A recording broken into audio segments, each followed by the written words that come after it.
गुरु रूप गुरु प्यारी साध संगत जी, आज तन तन गुरु अमरदास जी महाराज तीसरी पातशाही, उनका पावन पवित्र हुक्म अमृत वेले के दीवान में हमें प्राप्त हुआ है। गुरु महाराज कृपा करें, आप कृपा करके अपने शब्द की विचार करवाएं। इस शब्द के अंदर अगर हम ध्यान से देखें तो एक सतगुरु की, एक सच्चे गुरु की क्या महानता है जीवन के अंदर, उसका महत्व बयान किया गया है। अगर हम तीसरी पातशाही गुरु अमरदास जी का जीवन देखें तो उनका पहले नाम था बाबा अमरू। उनका जीवन पहले से ही बहुत ऊंचा था। वो साधु संतों की, महात्माओं की सेवा करते थे, भगवान का नाम जपते थे, भगवान के भाड़े में रहते थे, पर उन्होंने गुरु धारण नहीं किया था। जब एक बार किसी एक साधु की वो सेवा कर रहे थे, उनको उन्होंने अपने हाथों से पानी छकाया, उनको लंगर प्रसाद छकाया, तो साधु उनकी सेवा से बहुत प्रसन्न होकर उनसे पूछा कि बाबा अमरू जी, आपके गुरु कौन है। तो जब बाबा अमरू जी ने उनको बोला कि अभी तक मेरा तो कोई ऐसा गुरु नहीं है, तो वो साधु जो थे वो थोड़ा क्रोधित हो गए, निराश हो गए और उन्होंने बोला कि आपने तो मेरा धर्म भ्रष्ट कर दिया, क्योंकि आपने अभी तक कोई गुरु धारण नहीं किया। क्योंकि जैसे गुरबाणी में अगर पढ़ें तो गुरबाणी में भी कहा जाता है कि निगुरे का है नाव बुरा। जो जिसका कोई गुरु नहीं है, जिसका कोई रखवाला नहीं है, जिसका कोई बड़ा नहीं है भाव, जिसके ऊपर कोई हाथ रखने वाला, जो किसी के शरण में नहीं है, उसका तो नाम भी बुरा है। तो गुरु बाबा अमरदास जी, भाई अमरू जी जिनका पहले नाम था, उनके मन के ऊपर उस दिन इतनी बड़ी गहरी चोट लगी, तो उस दिन से उनके मन में तड़प थी कि कोई सच्चा गुरु मिल जाए। फिर बाद में जैसे हमें इतिहास पता है कि उन्होंने बीबी अमरू जी से बाणी सुनी, फिर गुरु रामदास जी की शरण में गए और उन्होंने इतनी सेवा की, गुरु का ऐसा हुक्म माना कि वो गुरु ही बन गए। गुरु अंगद देव जी की शरण में गए थे। गुरु अंगद देव जी ने उन्हें अपने अंग से लगा के उन्हें तीसरी पातशाही बना दी। तो उन्हीं गुरु महाराज की बाणी आज हमें है, बख्शी है, मिली है हुक्म के रूप में, जिसके अंदर गुरु महाराज हमें समझाते हैं कि बिना सतगुरु के कोई भी संसार से पार नहीं हो सकता। तो सतगुरु कौन है उसे भी समझना बहुत ज़रूरी है। जैसे शब्द के अंदर गुरु महाराज कह रहे हैं, जुग चारे धन जे भवै, बिन सतगुर सुहाग न होई राम। सुहाग का भाव है परमात्मा से मिलाप, प्रभु परमात्मा की प्राप्ति, वो आत्मिक आनंद जिसके लिए बड़े बड़े तपस्वी भी तरसते हैं। तो गुरु महाराज कहते हैं, भावे कोई इंसान, भावे कोई जीव स्त्री चारों जुगों में भटक ले, चारों जुगों कोई भी समा हो, पर बिन सतगुर सुहाग न होई राम। बिना सच्चे गुरु की शरण पड़े बिना उस अकाल पुरख के, उस वाहिगुरु की प्राप्ति नहीं होती। गुरु कौन है? तो गुरु नानक देव जी ने हमें पहले ही बता दिया है कि शब्द गुरु सुरत धुन चेला। शब्द गुरु है हमारा भाव, जो गुरबाणी, जो गुरु के उपदेश हैं, जो उन उपदेशों की कमाई करता है। अब अगर हम देखेंगे ना, गुरु ग्रंथ साहिब जी के अंदर कोई भी शब्द ले लें तो गुरु महाराज ने हमें शब्द के अंदर उस अकाल पुरख वाहिगुरु से ही जोड़ा है। तो ये एक चेन बनी हुई है कि जब परमात्मा की कृपा होती है तो हमारा मिलाप सच्चे गुरु से होता है, और सच्चा गुरु फिर हमें उसी परमात्मा के साथ जोड़ देता है। पर ये जो जोड़ने का जो विचोला है, ये गुरु का जो ये हुक्म है ना, इसे कोई टाल नहीं सकता। जैसे अगली लाइन में गुरु महाराज कह रहे हैं, निहचल राज सदा हर केरा, तिस बिन अवर न कोई राम। ये जो हुक्म है, ये जो परमात्मा का जो नियम है, ये अटल है। बिना सतगुरु के कोई उस परमात्मा को प्राप्त नहीं कर सकता, क्योंकि एक सच्चा सतगुरु जो खुद मिला है, जो खुद जुड़ा हुआ है परमात्मा के साथ। जैसे हम शब्द पढ़ते हैं, भट्टों के सवैये में आता है कि आप नारायण कलातार जग में परवरे हो। अभी भी हम कुछ देर पहले आशा की वार का कीर्तन करके उठे हैं, तो उसके अंदर भी जो छठी पौड़ी है ना, उसमें बहुत कीमती बात कही है कि बिन सतगुर किन्है न पायो, बिन सतगुर किन्है न पाया। कितना 2 बार गुरु महाराज ने बुलाया कि बिना सतगुरु के किन्है न पायो, बिन सतगुर किन्है न पाया। क्यों? सतगुर विच आप रख्योन, कर प्रगट आग सुनाया। सतगुरु के अंदर जो है ना, परमात्मा आप बैठे हैं। जब हम सतगुरु की शरण में पढ़ते हैं तो गुरु महाराज हमें उस परमात्मा के साथ, उस परमात्मा का कीमती नाम हमारे हृदय में बसा देते हैं। सतगुरु विच आप रख्योन, कर प्रगट आग सुनाया। गुरु महाराज कह रहे हैं अभी मैं ये प्रगट बात आपको सुना देता हूँ, बता देता हूँ कि सतगुरु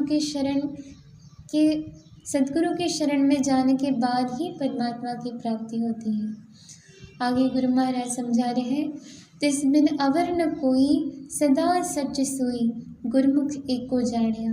फिर से उसी बात को दृढ़ करवा रहे हैं। जब कोई बात कीमती होती है ना, जैसे अगर कोई बच्चा है, उसकी कोई कल एग्ज़ाम है, तो उससे जो पॉइंट्स, जो टॉपिक इम्पोर्टेंट होते हैं, उसके टीचर या उसके माता पिता या उसके बड़े उससे वो चीज़ बार बार रिपीट करवाते हैं, क्योंकि ये टॉपिक बहुत इम्पॉर्टेंट है और ये कल एग्ज़ाम में आने के 99% चांसेस हैं।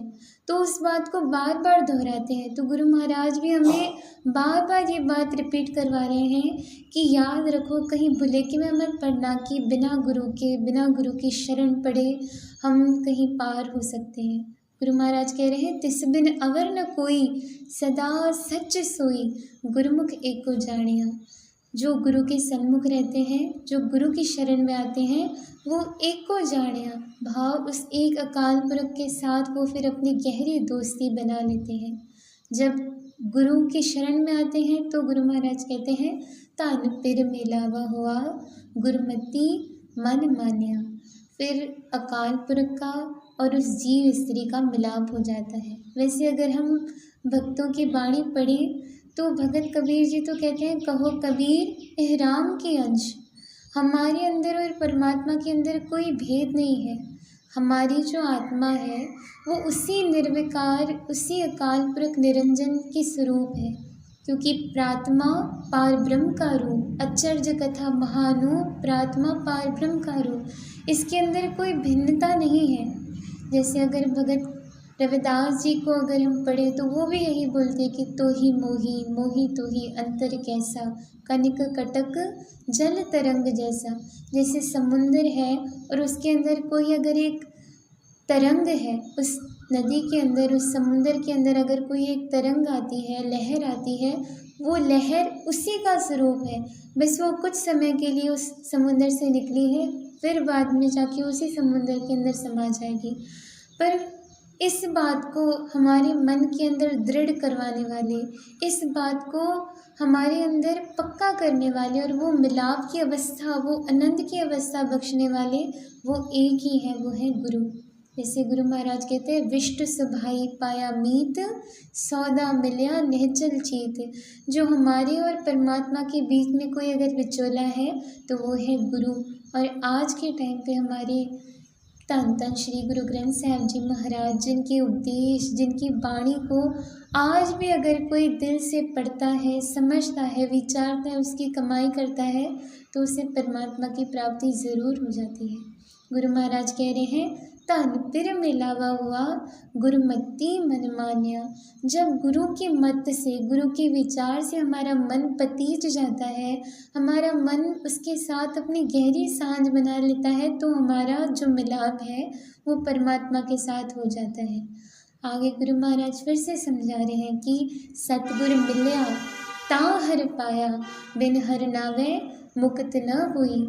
जब सच्चे गुरु का हमारे जीवन में आना होता है ना, तभी हमारे जीवन के अंदर प्रकाश होता है और फिर हमारी मुलाकात, हमारा जीवन सफल होता है। हम परमात्मा के साथ मिलाप प्राप्त कर सकते हैं।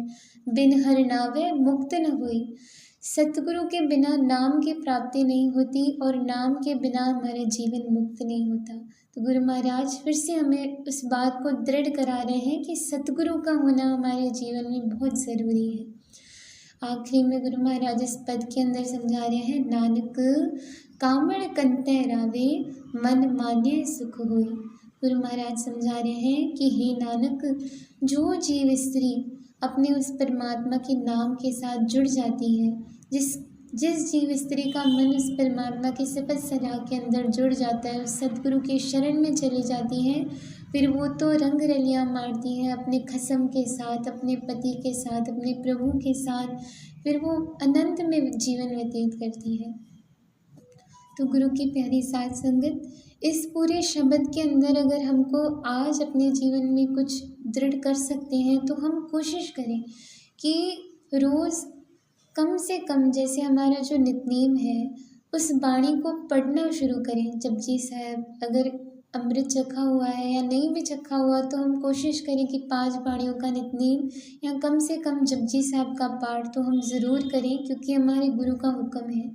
जो इंसान गुरु की बाणी से चित्त लाएगा, क्योंकि यह बाणी जो जियो जाने तिस अंतर रवे हर नामा, यह बाणी जो इस बाणी के साथ जुड़ेगा ना, क्योंकि हमारा गुरु बाणी ही है। गुरु महाराज कहते हैं कि सतगुरु की बाणी सत्य स्वरूप है, गुरबाणी बड़ी है। जो इस गुरबाणी के साथ जुड़ेगा, जो गुरबाणी का रूप बन जाएगा, वो परमात्मा का ही रूप बन जाएगा।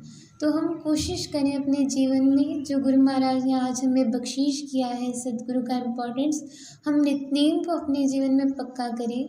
अमृत वेले का जो नित्यनेम है, फिर शाम को सोदर रहराज साहब जी का जाप और रात को सुलह साहब का पाठ, जैसे जैसे गुरबाणी पढ़ेंगे, समझेंगे, विचारेंगे, एक दिन ऐसा आ जाएगा कि वो गुरबाणी का ही रूप बन जाएगा।